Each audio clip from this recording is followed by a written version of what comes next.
break. Not by doing a sales pitch, not by doing a VC pitch, but because of this frog, a very ugly looking frog. It's called as a purple frog. Though you might think it looks very ugly, it's very, very special. It's one of the rarest frogs in the country.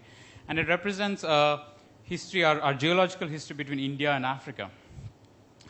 Of course, a lot of photographers had photographed this, not just me. But I was one of the first persons to upload the pictures on the internet. So my colleagues, other photographers were saying, it's such a rare frog.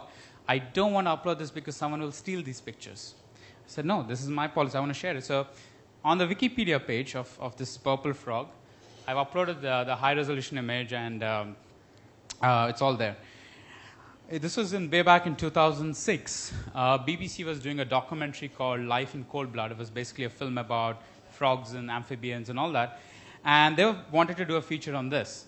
So they were searching on the internet. They came across my page. And that beautiful email from BBC saying, hey, we've seen your pictures online. We really like it. Would you like to work for us? And of course, that was my first foot in the door. And today, I literally, the last 7 months, I've been on the road. In the last 7 months, I've been in my house for less than 3-4 weeks. And it's all started thanks to this frog. But not just the frog, I would say. I think it's got to do with the online social media. Because I was able to brand myself as a person, as a wildlife photographer. But social media gave me that platform to get my work out. But after this, it really got me thinking, how does this work? How me as an artist, how can I distribute my work? How can I take it to the next level? But of course, with online stuff, you never know how things work. So for example, this frog got featured in many prominent sites on the internet. It became in fact, to a point where my server crashed because of the load. But a lot of other interesting things happen, not just that. So this, for example, I suddenly realized that there was a lady in New York who was taking my pictures as reference and was drawing paintings out of them. So she took a picture like this, and this was the painting she drew, and she was selling them in art sales. Again, I didn't know anything about it. The only reason she was using these pictures was because there were high resolution of these files available online. Nowhere else she could find high resolution images for her to replicate these photographs. So like the Universal Studios, I suddenly find at home checks from random people across the world saying that we've used your work, here's your 30% commission. Sometimes they would, it's exchange work, they would do a painting, they would send me the painting saying, okay, I've used your picture, here's your picture, but in a painting form, and I've done replica of it. It's amazing how you don't realize when you're doing it, but when all these dots connect much, much later. I was surprised to find a band in Norway called Shikan actually made a music video, a complete music video, which is slideshow of my pictures from my blog. And I just fell off the first. This was one of the first YouTube, and someone sent a link searching for my name, and they actually give me a credit at the end. And I didn't even know. They never sent me an email. But they actually got back. But it's amazing, the biggest way you can get your work across. So it was on MTV and VH, channel, all those things. But, sorry, that's the video anyway, but I'll skip that. Then I started thinking, how does art work? Okay? How does art work? How do people consume art? I'm sure most of you are familiar with Led Zeppelin, Stairway to Heaven. It's one of my favorite songs, and I can assure you at least 50% here, 50% of you here will have it in your playlist. Yes? Yeah. Has it ever occurred to you that it's a song which is about 40 years old, or maybe 30 years old? I'm sure all of us have heard it hundreds and thousands of times. Normally, you would think that if you consume something very often, you would get bored of it, and you would want to move on to something new. But when I started thinking about the way art works, it was actually completely the other way around. The more you consume, the more people value that work of art. So it's a song which I have in my playlist since my college days. It's still in my playlist, and I still listen to it when I'm on my road trip. So I started thinking about multiple things. I'm sure all of you know the famous Kolavaridi song, which was popular 2-3 years ago. Have any of you wondered why that was such a big hit?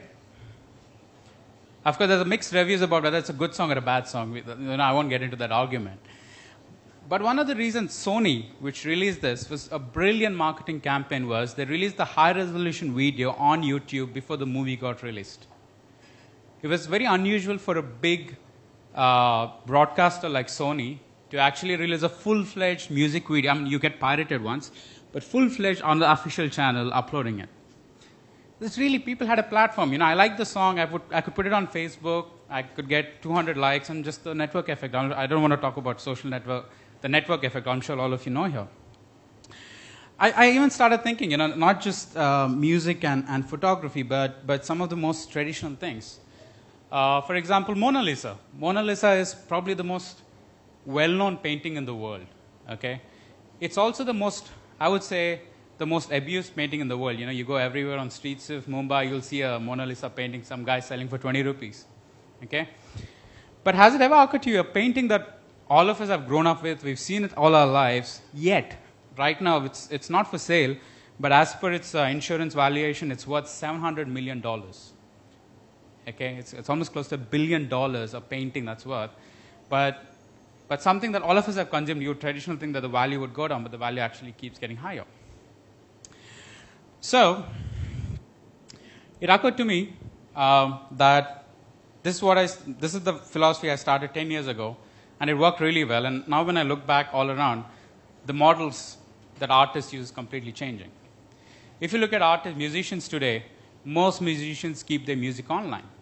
In fact, the revenue models is not through selling music copies, but through merchandise, mainly live concerts actually.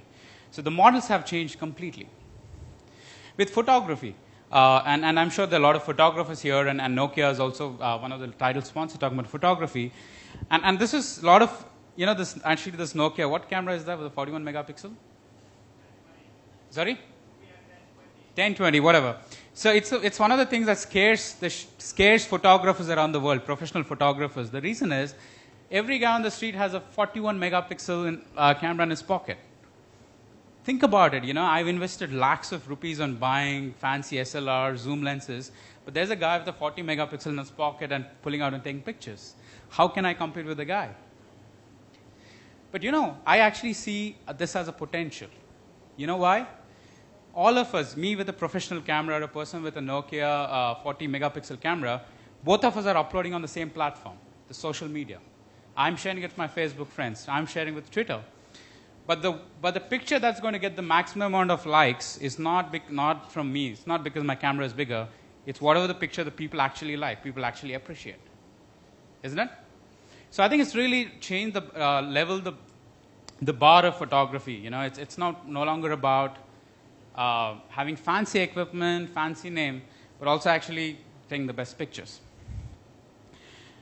But coming back to social media, you know, and my personal journey, I've thought about this, and I was talking to some of my friends who are retired now. They're professional photographers. I was just talking to them, and 30, 10, even 15, 20 years ago, when these artists wanted to get the work out, I'm sure all of you know older photographers. Think about it. 20 years ago, if you wanted to be a photographer, how do you get your work out? You either have to do an exhibit in a fancy gallery like NCPA, which is bloody tough to get into, or you have to publish your own coffee table book, and you know how expensive that is working with publishers. Either both of them are very expensive hobbies. You needed really good contacts. You need to be able to pitch well. It was nothing about photography. It's about how well you can sell it to either a book company or art gallery. And even with an art gallery, you know, even if I have a fancy art gallery, how many people will turn up? I have a fancy media event, maybe 100, 500, 1,000 people. It's like if 1,000 people turn up at a photo gallery, it's considered as mega success. Okay? Today morning, if I can post a picture on Facebook, I'll get more than 1,000 likes. It's more views than traditionally you can ever think about. So as a photographer, I'm trying to see this as a way where I can get my work out, literally, if my work, and assuming my work is good, I can reach out to hundreds, thousands, even millions of people, literally in hours and days, which is impossible as little as 15 years ago. So my advice to all the artists, and I'm not just talking about photographers, let it be musicians, painters, whatever it is, go out on social media. But specifically, don't be scared to share your work, because people will respect freedom. You give freedom out, people respect that, and they will pay you back. Maybe not directly in buying the picture, but many other ways. Till date, I've never sold a single picture of mine. It's all under Creative Commons. But I'm actually a full-time photographer and filmmaker today. It works. And I wouldn't have been able to do any of this if not for social media. So I want to end my talk with that. Just think about it. And this is my philosophy all my life.